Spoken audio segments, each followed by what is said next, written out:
Petit. Les techniciens n'aiment pas ça. Désagrément. Je crois le DT José Andia ne va pas m'en vouloir, hein, et toute l'équipe technique. Donc c'était indépendamment de notre bonne volonté. Nous allons commencer cette émission. Là, je tenais à remercier toute l'équipe. Merci à Madame Karine Bébé, merci à Elti Toubilandou, merci à Moron Djambé Alain Kabongo, Prof. Romain Makonda et Gérard Mboka. Et Bruno Tingela, Bruno Tinga aussi. Voilà, toute l'équipe au grand complet pour vous servir. Et vous savez, nos ingénieurs sont toujours là, hein, donc très, très expérimentés, professionnels aussi. Et ils savent résoudre tous les problèmes, quels qu'en soient les cas. Alors, on va recevoir pour vous le béret noir. Je ne sais même pas si c'est à cause de cette appellation qui est le début de l'émission a connu des problèmes, je ne sais pas. Béret noir. Bon, on va vérifier tout ça après. Ils vont aujourd'hui participation à cette émission, grande émission Génie Congo. Mais avant qu'on ne puisse présenter nos enfants,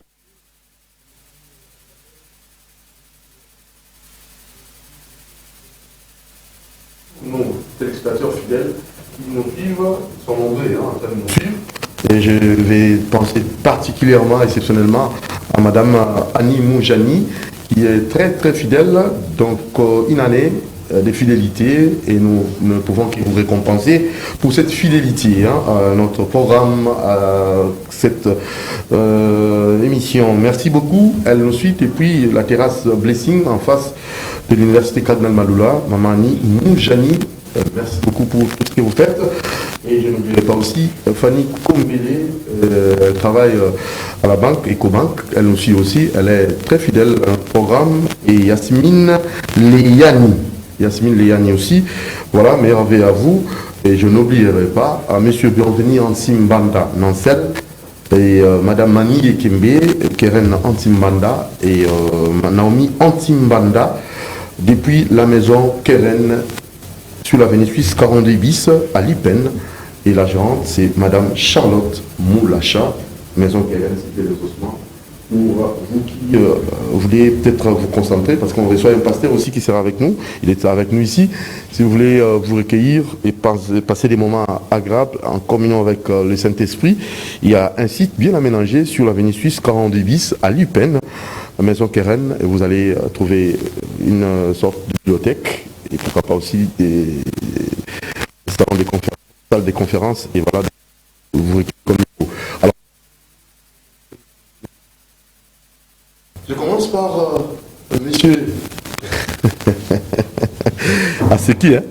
C'est la première participation, Salon Katumba. Bonjour. Bonjour, messieurs les journalistes. Tout va bien, ça fait des années. Santé, vous avez dépassé Fatia Dali. Oh, bravo. donc, tout à tout. Bravo. Donc, il a coûté le bâti. Koubla. Donc, Stallone Katumba.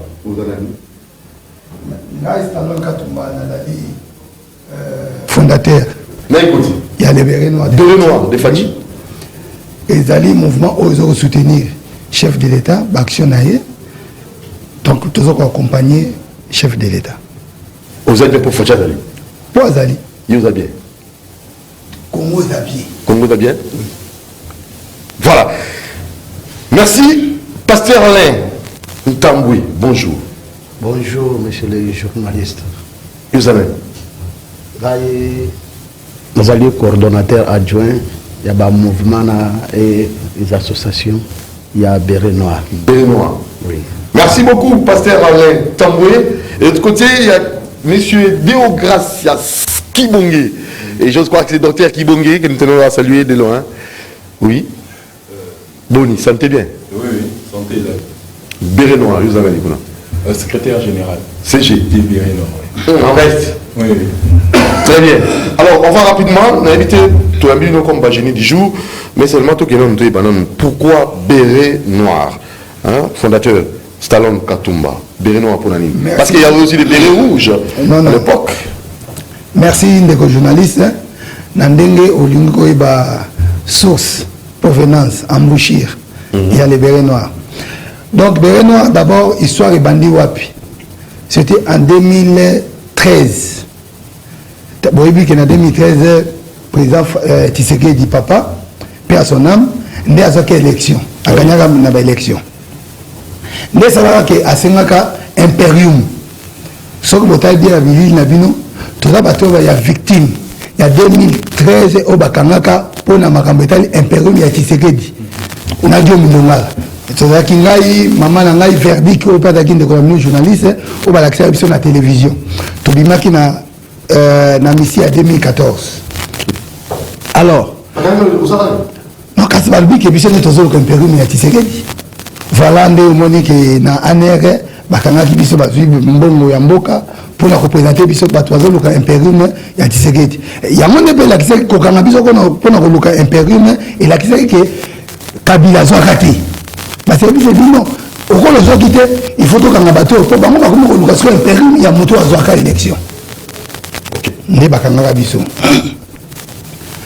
quand nous tovandi na kati ya prison ntango toyei kobima totiaki toujours ke na mission na biso il faut tozwa toujours imperium ya président Tshisekedi nzambe aye kosala parce que omoni ata osali moto mabe nzambe azalaka toujours juste pasteur azali awa toyei komona sikoyo ke na 2019 tobanda koluka d'abord imperium nzambe aye kosala abotoli biso papa Tshisekedi parce que eza richesse Tshisekedi bayaka partir une fois à part Badiama donc richesse nzambe abakisa biso eke papa Tshisekedi alors ntango élection ekosalema tokomona sikoyo ole toluka imperium me bapesi biso sikoyo bokonzi Fati Abini président de la République tobi bon est-ce qu'il faut continuer la lutte ya koluka imperium lorsque nous tozwi yango il faut sauvegarder imperium na biso nete okomisa sikoyo les bérets noirs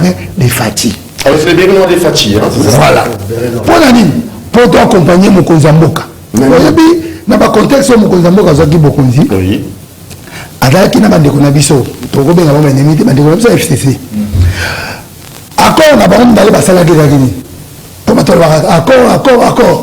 accord ezalaki ke tosangisa makanisi tobongisa kongo oyo euti na souffrance pour l'intérêt ya bacongolais nde ekosala ke bandeko na biso Fati azalaki na bonne volonté mais bango bapuku bakolia bakofulaka il faut Fati aéchoué Fati avandi ape ngai nazali mwana ya Fenks mpe élève na ye nde aye kolakisa bango politique ndenge ezalaka ayebisaki bango ke nakodebulone bino bango bakazaki nini kaka na biki Tshisekedi na bango tozwa bokonzi oyo na biki todebulone bango mpe na nini na biki alors nayoki okotisi eloko moko olobi ke baberet rouge histoire ya beret rouge ebanda na IDPS yoka susu naza membre ya IDPS naza na ligue de jeunes ya IDPS moto abanda beret rouge ça veut dire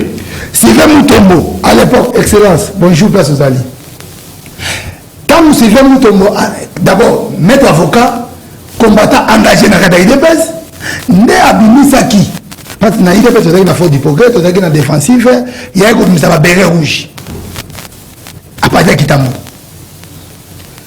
oyebi ntango ezali impact moko asakani aye koyiba idéologie ake aimpose yango kuna abai mpo banda otrake sikoyo baberet rouge ya IDPS bango bazalaki na pouvoir bazali na makambo nyonso nde baye kosala eloko na bango wana mais ata nde basalaki yango mais formule bayebaki yango te yango moni ke chaque fois baberet rouge ya PPRD babazali koéchoué parce que lelo eloko basali plagiat mais formule chaque fois bakoya na baatake babavire mais biso ntango toye toyebi bon tout ça là béret noir pourquoi béret noir c'est ça la question pourquoi béret noir tout le monde va béret couleur noire biso toye mpona kotia discipline na kati ya babéret ça veut dire pourquoi madame d'abord il faut tuna pourquoi béret noir ndongo lobi wana couleur noire oyebi ke auditorat militaire oyo epesaka discipline justice na basoda bata couleur noir bandeko balanda biso na nzela bolili bayebi aucun États-Unis bamarines américains aux forces ya makasi balataka noir yango biso tobino biso mpe okatoye etanke baauditoire babere na niveau ya politique il faut tolata bango noir oyo nyonso akoya na mbilinga tokorecadre ye mpe tokozongisa na nzela na makofi na nini non papa toye mpo na koédike bato parce que oyebi meme ndeko na biso nani kabila alobaki ke eloko oyo akokaki koresite na mboko kochange mentalité ya congolais. Alors bato bakazaki kolata berela ezali kaka bakuluna bandenge bandeko na biso banani ya ngaba oyo kokotela bato kobeta kokende kotumba baeglise ya bato non biso tolobi ke non tolakisa bango sikoyo etamboli nini oyo babere bakoki koaccompagne bakonzi na bango mpo na réussite. Voilà rôle na biso ya babere noir. En tout cas, tout ça, si c'est vrai, ce qu'il y a information pour toujours entre guillemets, il y a des FAO, en fait, quand même politique, culture, on ne peut pas aussi que tout ça, moi, pour là, des FAO, avant tout, enfin, des FAO, Tikibiso, quel souvenir? Oui, quand on a vu information, bien que quand on a vu information, mais on a reçu information un peu contradictoire. Ils ont été. Tu as souhaité le droit à Moutouté. Oui. Mais ce qui est allé vrai, vraiment, ils allaient perdre mon corps sur le plan culturel. Il faut que des généraux, des fois, à cette histoire, on a dans beaucoup. Mais Azali Moutou, à Tomboli Bendele, à Congo, Libanda. Vous comprenez? Ce qui bat en Afrique, Australie, Kuna Bangonyoso, Bayeba, Zaïre, RDC. Grâce à Nani, il y a des femmes. Vraiment, ce qui est dans le bongo, il a passé dans mon thème. Il a passé dans mon thème. Vraiment. Alors, moi, je dis, vraiment, naï na lingaka des femmes mingi. D'abord, un gars dans le monde internat, il y a son abata. Ok. Na Sibezo, son abata. Des fois, dans le monde qui sont tout. Vous comprenez? Alors, mon papa, il amour scolaire. À l'époque, on a besoin d'un internat. na ba France bazaï wana au moment que amour scolaire et là qui m'a pona biso mabana ya ba internat o linga chéri mo boy o mona ate ko makala mikanda ozomona amour scolaire amour ya bana to solo mikanda chéri je t'adore moko to lata bébé oko so atala mo bien c'est le général de okakutana kaka vacances c'est mission. L'idéologie à général des femmes. Ah, je vois. Merci. On va revenir avec vous. Léo Gracia Defao n'est plus secrétaire général. Tout le monde a la même culture. Donc, Kinshasa, la capitale de la polyculturalité mondiale, rien à dire. Defao n'est plus. Si cette information s'avère vraie. Voilà. Effectivement, si c'est là, s'avère vrai. En tout cas, c'est une perte énorme pour ce pays. Quel souvenir vous regardez ailleurs? Bon, c'est un très grand artiste.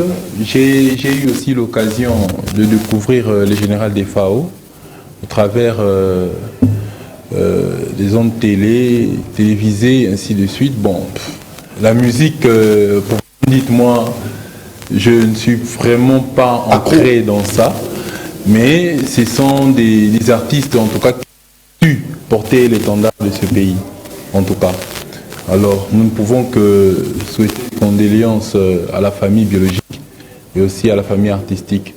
Bon, soyons toujours unis. C'est ce que notre président, d'ailleurs, nous apprend. Le président de la République nous apprend cela. Soyons tous unis, tous comme un seul peuple, pour essayer d'avancer. Donc, c'est tout ce que je peux souhaiter, en tout cas, que nous puissions tous soutenir la famille et essayons quand même de les consoler. Donc c'est ça. Oui, le général des FAO, si cette information s'avère vraie, Moron Djambe attendait un peu parce que là, on pense que ça sera vraiment une information qu'on doit vérifier à la source, mais nécessairement il faut plairer. Quand les voisins plairent, il faut plairer, mais seulement c'est sur le plan culturel, on va perdre encore des pionniers de la musique qui ont beaucoup œuvré, qui ont beaucoup travaillé pour ce pays, la RD Congo, et ça la rappelle. À notre passant, on peut pas poser cette question, mais seulement des fois aussi réellement à Tiki Bisso, réellement, parce que tu présenter ma condoléance, ma famille biologique, tu présenter ma condoléance, ma famille musicale, tu présenter ma condoléance, na RD Congo Mobimba, puis dans le monde entier, parce qu'il y a comme des musiciens international, ce n'était pas seulement pour la RD Congo, le monde entier, il y a des DFDFAO, il y a des locaux orientés vers Maramé Belé, APC ligne, donc on va les pas, donc on y a Salaki, et au Tigala Kaka, et ça Farate, et au Tigala Libela, la condoléance, la famille culturelle Mobimba, la condoléance, la RD Congo, la condoléance, la Mboka Nabiso. Puis dans le monde entier, pour la perte énorme, il y a un grand talancier, alors c'est vraiment ça. Stallone Katumba, on va ça un mot pour la def de fao, les gars Tiki Bisso. Bon, au moins des fois on est à la Luana. Azalaki d'abord Moutou. Au moins arrivé naé. Parce que Azalaki Moutou a l'ingé kosang sabatu. Message né al bosso, ayaki nango, alingé kimia. Bon moko entre les musiciens. Alors, copain de Moutaboye, il n'a pas si mingi. Et en plus de cela, tu as un musicien au Batikali. Bon, on a voix des femmes. Et notamment, on a un mopa au Mokonzi, Wazeka, Banani Bangonyoso, ceux qui ont besoin d'esprit. Mais non, on a comme Bakulutu. Papa, on va la sauter. Bon, esprit, papa, on va s'engager qui n'a bino. C'est bon, ça polémique. Bon, on a une polémique sur le bino comme des grands. Bon, comme des écolos, on s'engager qui n'a bino. Pour ça, on peut chance, pas comme on peut le quoi bino. Vraiment, il y a un vaccin. Vraiment, à la petite pluie, à Tiki Mambélé, à Tiki Mambélé, en tout cas. Ah, vraiment, on a évité, ouais. C'est pas vrai ça. Donc, bon, information, nous avons Koufi, soit Koufi, bien, soit Koufi, celui à Koufi, bien. Donc, question, mais seulement toujours la confirmation, il y a en haut. On m'appelle Sali, qui vous manque à Tiki Bisso. Là, son nom, si c'est vraiment ça l'information. Alors, rapidement, béret noir, Nake Panayo, Deo Gracias, secrétaire général, Deo Gracias, c'est ce moment qui bongé, béret noir. L'objectif de l'année, secrétaire général. L'objectif de béret noir est très simple. Liboso, n'est coordonnateur à l'Obaki. À Koloba. L'origine n'a pas en 2013, mais c'était en fonction de l'élection en 2011. Où il s'allait maka oyo papa Nabiso Sphinx Nabiso à Zaki élu président de la République. Oui, on a un terme on a président élu et où il a un déplacement. Donc au sentir que Batunion sur la pas Nabiso kuna na kati ya UDPS pour tirer certains termes que nous avions autrefois. Alors c'était en se battant, là maintenant nous étions là pour essayer de revendiquer sa victoire, de revendiquer un mot. Alors, mais bateau bazana na pouvoir permettre biso tous en moté toyokuta na bakoko so ebele ndenge coordinateur na biso Koloba wana bango kutu ndenge tu bakanga ki bango biso to échappaki na yango. Alors après quelques temps après toye sikoyo ko accompagner ce président de la République, le président Félix Tshisekedi Tshilombo. Nous l'accompagnons au travers des actions que nous menons sur terrain. Na apport il y a un coordonnateur Nabiso Bazar raison. Très bien. Alors objectif Nabiso les années. Objectif il y a béret noir et très simple. Accompagner le chef de l'État dans toutes ses actions sur terrain. Deuxième objectif, tozawana pona ko garantir un période il faut le sauvegarder maintenant. vous voyez. Idée à chef de l'État est que l'institution nyonso et fonctionner normalement. Vous voyez, si je dois regarder encore dans le passé, aujourd'hui, Congolais nyonso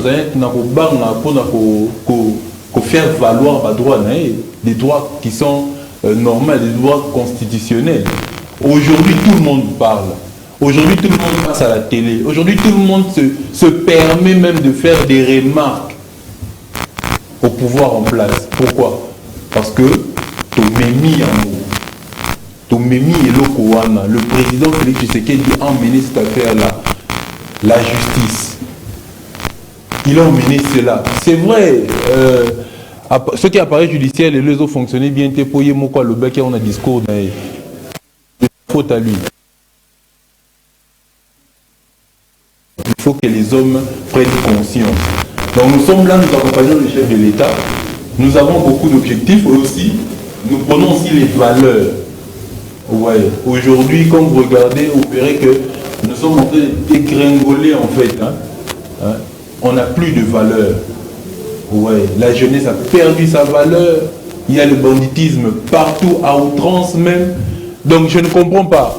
Je ne vois pas. Qu'est-ce que nous pouvons dire? Donc c'est un peu ça. Vraiment. Donc, banditisme, ben oui, mais ce que jeunesse, on s'est retrouvé quand ce sont les personnes qui sont censées les encadrer, ne le font pas. Ils les laissent livrer à eux-mêmes. Maintenant, les bérets noirs de Fachi sont là pour encadrer les choses. Voilà. Alors, monsieur Alain Ntamboué, coordinateur adjoint, c'est ça? Oui. La béret noire de Fachi. La béret noire de Fachi. De Fachi. Alors, il en tant que coordinateur adjoint, on a invité apport là, ça. Bon. D'abord, la milieu au famille. Parce que on a invité dans le milieu au famille. Néli Milan Mizali. Tout à la sincère. Auto qui na Soukamboula. Pour un bilan.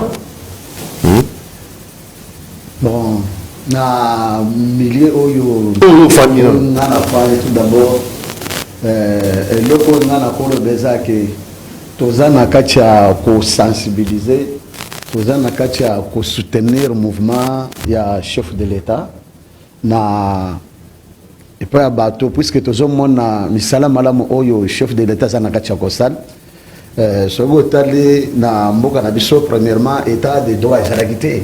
Ok. Alors, mais tout le monde a état de droit et fondi. Oui, fondi pourquoi? Puisque. Et fondi que fondi. Quand on a eu ça, banda pouvoir petit collègue, non, tout le monde va condamner le général fait, mais na gouvernement, où il y a pouvoir, il y a président Fachi, tout le monde, même le général va condamner Bango. Alors. Chaque Congolais bazo tambola à l'aise ba tracasserie oyo banda ko salema na la téléphone na vous en avez vidéo ni la téléphone ba botte le téléphone là ici la vidéo vidéo de la téléphone ni la téléphone yo ba botte le téléphone ba tracasserie wala des sociétés mais tout le monde que non makambo zo fanda bien pe na ane oyo tozokende oyo ezali koya oyo tomonike makambo kozala kitoko soki ata na aéroport komona tozovoyage à l'aise baavion neti ya lubumbashi eza ya kokita mbujima eza ya kokita makambo nyonso ezokende bien alors elo soki moto aye alobi ke non président Fachi azosala mosala ede te moto wana ayebi te souci na ngai ezaka ifo bato bakota na idéologie ya chef de l'état sikoyo bato alobi la promesse est qui mingi la promesse non promesse là il y a quelqu'un dans Bouchima il va lui la promesse la qui m'a lui la promesse il en tant que béret noir bon en tant que béret noir de Fachi béton on va dire béton oui mingi béton mingi béton parce que quand on a béton c'est un problème c'est un problème alors ngana pas que déjà problème il y a que zolaka ebelete problème c'est que chef de l'État a coupé ce monde d'ordre. Ce qui a pris moins d'ordre, c'est que on va na kati ya baposo wana bakota na mouvement babanda kosala chef de l'état pour pesa ordre aya ko kitali susu na ba quartier aya ko kitana ba commune pour ko banda ko landera ngote ye asi apesi ordre na ye esengeli ke ba oyo bazana kacha ko kamba mboka ba institution musuwana ba ye ba ko respecter ba norme ya mukonzi ya mboka ndela si apesi ordre wana alors problème c'est que ba to skoyo baza na ko ba suivi exactement suivi de bisika premier zali il faut que ba pesi monde ordre bala moko premier ministre abandi ko landela yango pona ko terke bana bazo travailler na bana bazo travailler nous devons en tous les cas l'émission avant bino de l'émission faille mika na pétition moto mingi so zali diko faille la vie sociale apesi ba ina ba biloko ba après biloko lipa mati biloko ekiti mati yosko ko bani invité sur réaction là talent coordinateur adjoint donc banda talent aussi ça social. Bon, Oyo est allé à social, ce sont les choses primaires. Primaires, oui. Monsieur, et la liste primaire, tu as dit que Makambo ya Makasi, les alliés Makasi, et le chef de l'État dans la Gacha Yakobongisa. Mais social, je dis que d'ici 2022, mon temps pour la ressource pour la socialité, 2022, 2023. Tout le monde social des sociétés, bah tu vas à l'aise, ma campagne c'est qu'on quitte qu'on fait normal de les séquelles. Bana Congo Mudimba, bah qu'on à l'aise, bah qu'on s'est payé, bah on se de la Zarawa. Voilà, noir de Fachi, là tu n'es pas installé Katumba, il y a un social. Bon, bah dire que vous avez une promesse. Non, nazo baksa moi et le komoko pasteur alobi. Oyebi ke Nico Faye. Ada jeunesse moko ya mune na mboko na respectaka ye. Mais soki lelo ayebisa biso na tango ya Kabila. Po ya fundaka na notibala na tango ya Kabila. Hein? Ayebisaka résultat ni azo. Zéro. Po tozalaki na régime pas fort. Ti lelo mbongo wana ko tibala azo ya mote. Donc moni babiloko wana et comment ko cambrier. C'est tout à fait normal. Comment cambrier, c'est tout à fait normal, il faut comprendre le moutou. Mais les camouflages social, il faut voir que papa m'a dit un mot.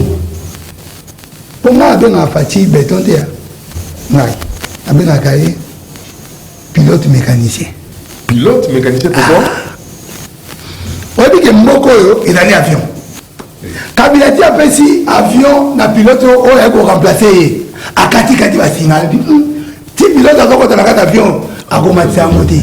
Oh, Nini, Loba. Est-ce que vous avez bien? Bandia. Kabila a dit pilote Oyo, à Banek Kokumba, avion va béni RDC.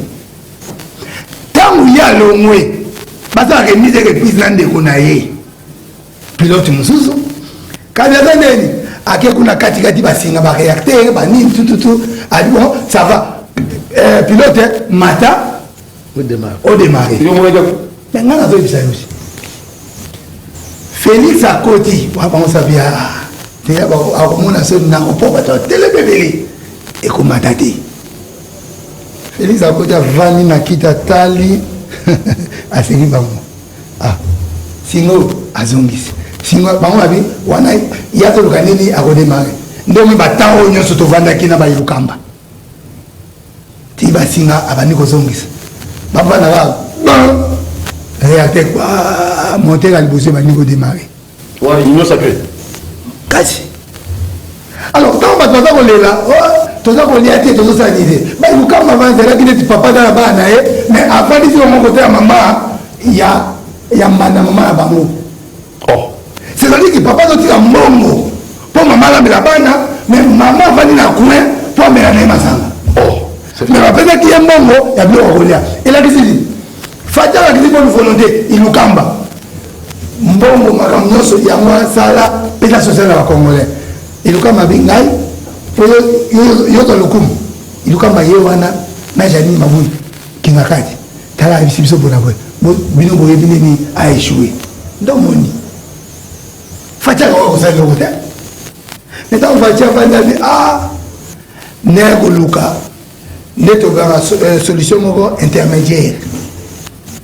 Ayo komata sikoyo ayo zoa mama moko oyo akokiko donc kosala mpona bana na ye biso bakongo toza bana ya fati gouvernement azali mama oyo wapi il faut exécuter oyo nyonso papa aza koyebisa ye mpo bana bazala malamu oyebi ngai ntango nafandaki ngai natali discours ya chef de l'état devant congrès soki ngai azalaki premier ministre na mama fati alobaki nanga kamata kaka démission nanga indede nakeko kopesa mpona nini fati atali nanga nazoloba eza koengage ke ngai naza koloba ke fati a déploré parce que naloba ti lelo tisekedi papa place azali na se mabele alaka na kimia te po lelo idepesi ndenge nazwi bokonzi mais social oyo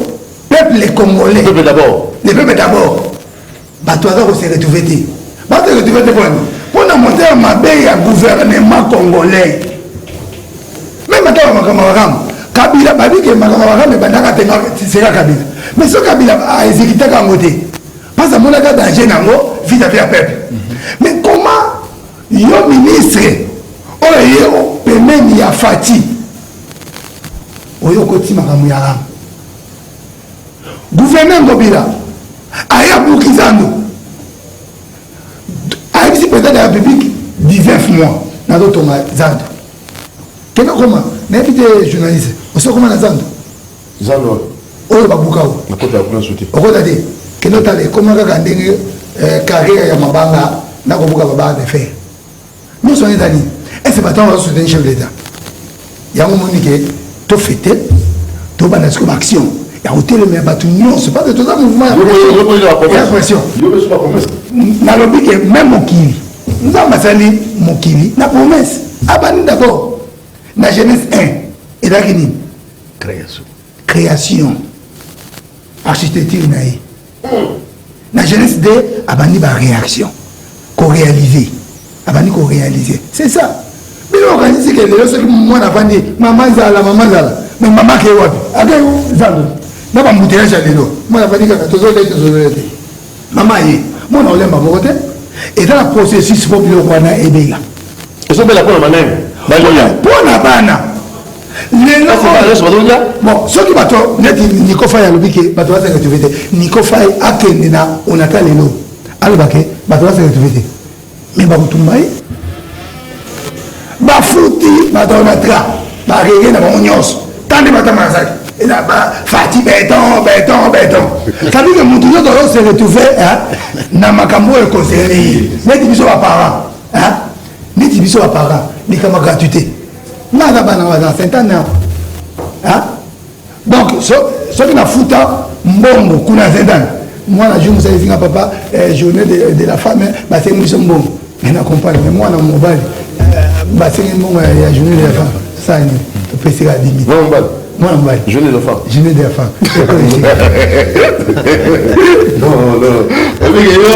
osalaki jala lotema basozo tellement sur réalité bazotanga ekolo mosusu basenga bato mwa mbongo moke bakisa na ndeko nazokoyebisa bakomake kongo bato fati akiti na kasai bato bato banini fati alobi mes frères de sang est-ce que mes frères du sang batabio ada tribale et banini akena kasaye alobi mes frères du sang mais tant que fati alobaka ke nakotika bomoi na ngai mpona bandeko na ngai ya est bato balobaka nini silabaka komuboma ezabaka komuboma mpona bakasaye est-ce que fati alobaka komuboma mpona bakasaye salobaki na komuboma mpona bandeko na ngai ya est kabila azalaki na moko okokenda katanga alobi ke batoto ya katanga ezalaki problème mpona nini moteur mabe problème eza na moko oyo ezali haine omoni soki mutu aza koresir discours eza sauté bébé esunga biso parce que il faut nécessairement tobakisa mpe bana ya martyr bien que eza émission ezaka na bino toyambi mais namonaki coordonnateur ya bana ya martyr oyo epaki kobakisama awa comme toza na suka mbula tokobakisa ye mpe ameka mpe koloba mwa moke le temps toujours continue na papa na biso alors Donc, aux hommes, on a que Batignon, on va dire, on va Mickey, Batin a discuté, discours à haine, que Fatih a échoué. Mais si on dit que Fatih a échoué, pour quel intérêt? Madame va souffrir. Et là, ils sont congolais. Hein? Et là, ils sont congolais. Et là, moi, avant de dire que maman a biso, on a dit maman a biso, on a que son mabio a zando, moutoure baluka. Soit moutoure baluki, maman va lanza. Moi, je dis, andako. Il y a un autre baquet, tant que Fatih a échoué, bilan est négatif. Pour un diplôme congolais, pas échoué, mais Fatih a échoué. Voilà. Alors, tout cas, monsieur Ntamboualin, dans une panayo, l'invité Ntamboualin, Oza Moko, Nagata Génie Congo, qu'est-ce que vous donnez comme proposition? Parce que tu as une solution.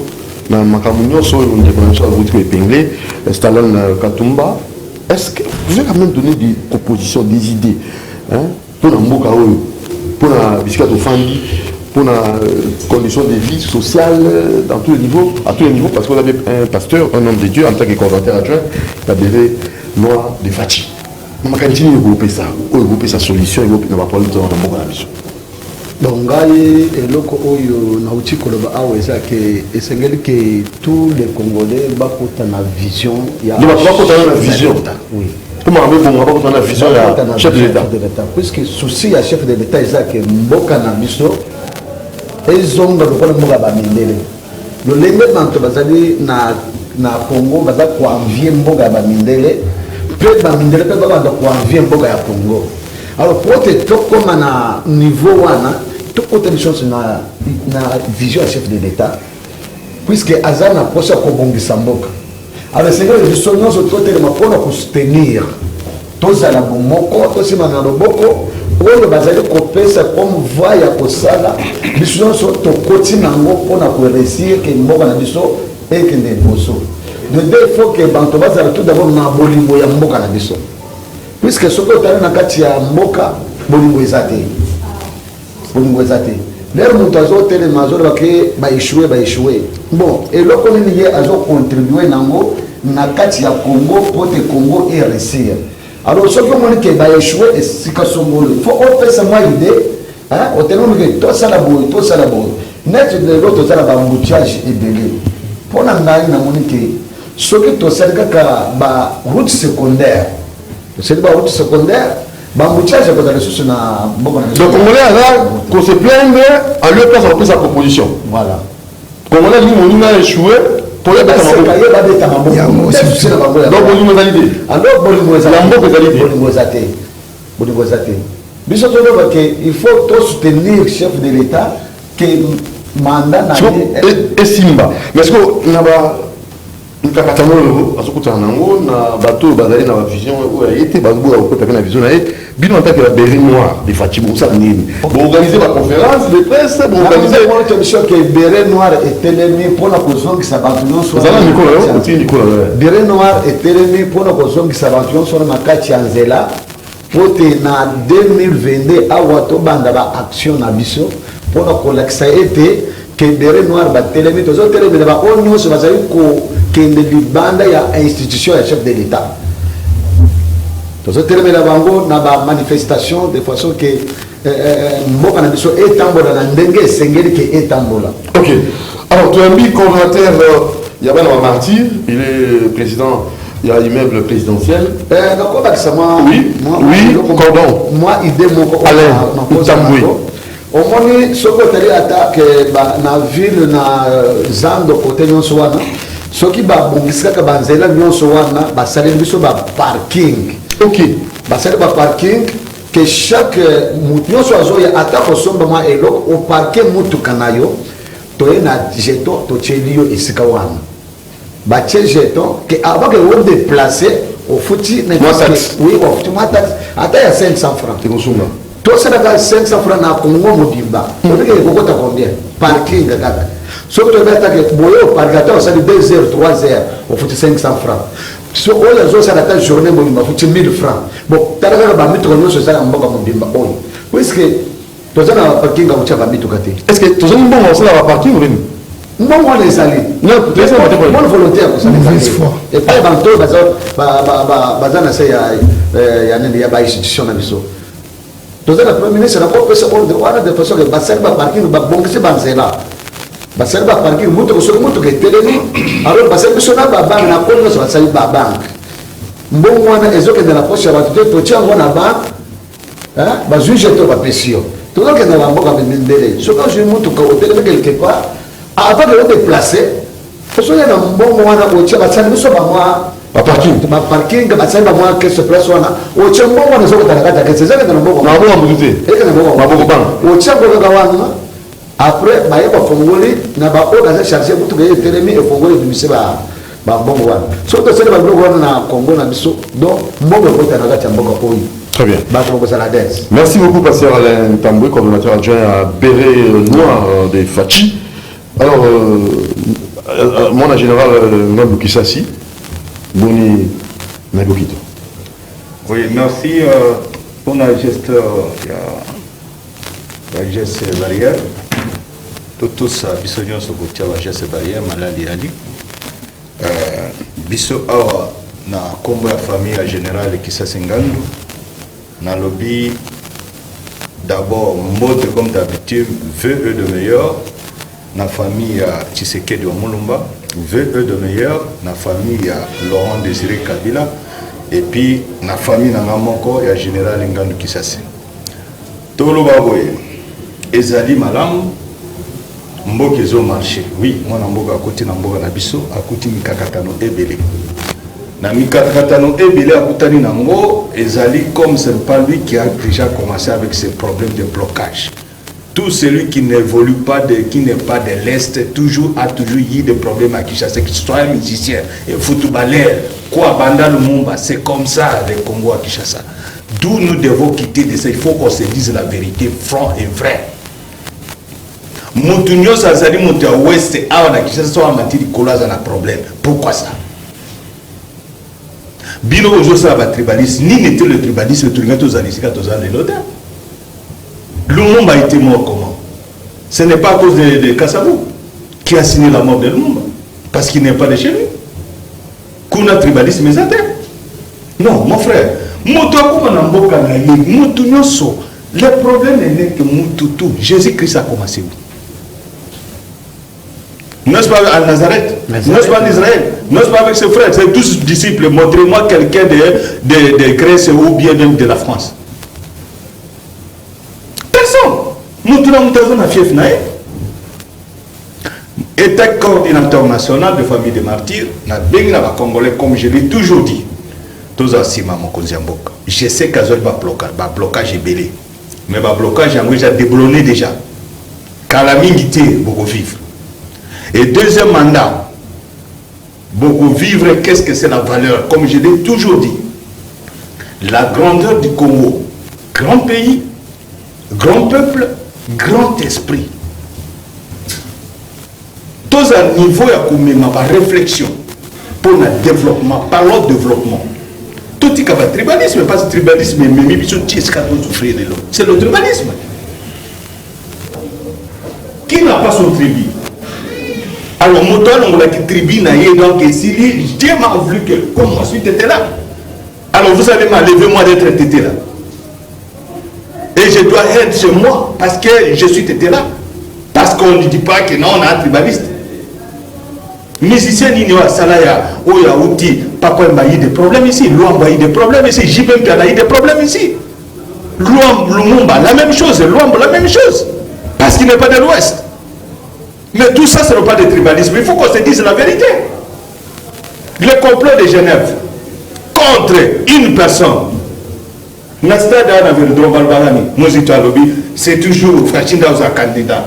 Qui l'autre est là, Fayoulou, c'est Fachinda aux candidats à Bissoni. Mais va à Genève, il y a qui sous. Pas de monde. Pas de monde. Non, nous devons se dire la vérité. Alors, vous finissez, le bilan. Le bilan est maintenant, il est positif parce qu'il a bondi d'abord pour l'enfant de ces institutions. Le col a bondi à Zub institution. Maintenant, à l'ati kansa kanaya cause. Maintenant, il peut dire yo rongo wana o msusa kewana. Et ça doit se faire. liboso ezaki ya lobby motalike certains musubo te tiaye wana biso nde to tiaye ya ko longola isiko yo moto tiaye longola non sois sérieux qui ça mobile ezaki fachi mkongozo ko besekande ainsi de suite taka ba yoki fachi comme président non ennemi de tout le monde non c'est quoi ça parce que tous a 500 tribus dans ce pays. Dans les 500 tribus qu'on a dans ce pays, si l'on ne quitte pas l'histoire du tribalisme, ceux qui ont comment on va diriger Bangala va faire vengeance contre les Bakong. Baswahili va faire vengeance contre Bangala. Baluba va faire vengeance contre Baswahili. Finalement, tu vas tout le monde non, nous devons réfléchir, mes amis. Même Babylone, le plus grand détourné du Congo, c'est Joseph Kabila. Il disait comme ça avec Mobutu. Combien ils ont retourné l'argent de Mobutu au Congo? Où est l'argent de Mobutu? Oh, le 3e milliardaire du monde. Où est cet argent? Qui a détourné maintenant? Ce n'est pas ces mêmes gens. Non, il faut que ans. Et ça fait que Balobi Kabila c'est un grand détourneur, à l'émission de Maboko. Oh oui, bien sûr. Non. Dis, quelqu'un qui a dirigé son pays. Il était. S'il est là, c'est de vipère. Attention, non, les attention, on met qu'on peut mourir une seule fois. Parler, vous allez mourir. Et ne pas parler, vous allez mourir. Moi, je préfère parler. Et pour finir, je demande à mon peuple de Sankoro. Bientôt, les chefs de l'État seront au Sankoro. Ici, il n'y a pas deux grands noms dans les Sankoro, c'est celle de Lumumba et de Nganu Kisasi. Ngaïman Nganu Kisasi na lobi na bino boy. Territoire de Lodja, Kole, Katako Konga, Lubef, Lomela, Sam.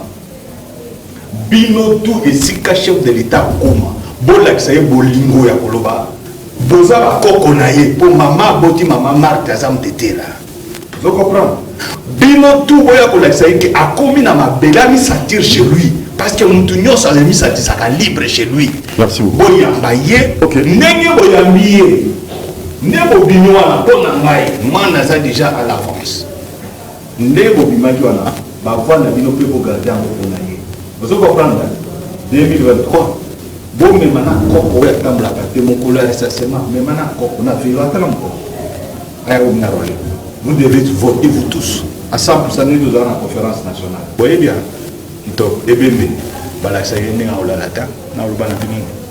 Merci beaucoup, le coordinateur martyr Mwananandou Kisasi Nabi Okito. Merveille à vous. Hein. Merci. Les nouveaux décors, New Look, plateau transformé. Malili, hein? Malili. On a mis sentir que non, à l'aise comme j'étais en Australie, en Afrique du Sud. Merci beaucoup. Ça définit avec notre cordon. Alors, mot de conclusion, Stallone, et d'abord, tout qui a deux classes là, pour merci quoi. Avant de conclure. Il y a un numéro de téléphone, bon, on va s'adhérer à Béré Noir de Fachi. Oui, un numéro à téléphone. Avant de conclure, peut-être que nous avons comme frère à lobby. En fait, nous perdons notre temps. Il y a pas conflit. Nous perdre temps dans biso parce que individu, homme d'affaires, nous bateau, un pouvoir na kala. Bazo peso $20. Allez, ok, au saï maquillé na TV, aux autres qui connaissent au peso $20. Mais ta vie n'avance pas en fait. Pourquoi le faire? Mettons-nous ensemble, unissons-nous pour évoluer, pour avancer. La jeunesse est sacrifiée. Merci beaucoup. Et je peux dire quelque chose qu'un chef coutumier m'avait dit, un vieux, un sage aussi, que je connais très bien. Il avait dit une fois que ce pays ici se prendra en charge. Un jour. Et effectivement, nous sommes en train de le voir. Alors, le numéro de téléphone, c'est un peu ça. Pour vous contacter. Pour nous contacter, je pense que le numéro de téléphone, nous avons le mien, le téléphone que je suis, CG en fait. C'est le 081 82 82 126. Et je vais répéter. Le 081 82 82 126. Notre siège se trouve au niveau de la commune de Kinshasa. Sur l'avenue Baraka, numéro 115. Baraka 115, commune de Kinshasa. Siège social, hein? Siège social, oui. Des bérets noirs, des Fachi. Merci à vous. Merci beaucoup, Kibonge Deo Gracias. Merci beaucoup, Stellan Katumba. À la prochaine. Non, Oui. on a bakisa moi le. Auquel aussi. D'abord, eloko ya na CP d'abord, kukuta na pona kaka de solo ya Kisasangandu. Oui. Oyebi ke soki balandaka idée ya ngando kisasu mais makama esene dalati. C'est ça. Parce que yende alobaka ke d'abord c'est un héros. Il faut que va décorer. Dans un chef d'État, il faut décorer. Parce que ceux qui Laurent Dédé Kabila, Andy Magare, tous les gens qui s'abattent, tout continue à Congolais. Et là, comment on essaie de marquer. Vraiment, la paix est son beauté, pas chef d'État au Kita, je crois que Béré Noir Bazali Kuna, Boya Mabango Fuma Nenge Sengeli, là, on son. Merci. Alors, passez, Alain Tamboué, merci beaucoup. Merci beaucoup. Merci. À la prochaine occasion. À la prochaine occasion. Il va sur Nini, papa. Quand le bic est, oui, Moutounio, ça a été. Le monde n'a pas de ça. Ana lo sankuru chemo yo. Lo saki fulani longo lo wanji. Tshisekedi ona so chilombo. Okana so vombu tagava te feta ka la ko sukani ngeno la solo. Vous comprenez?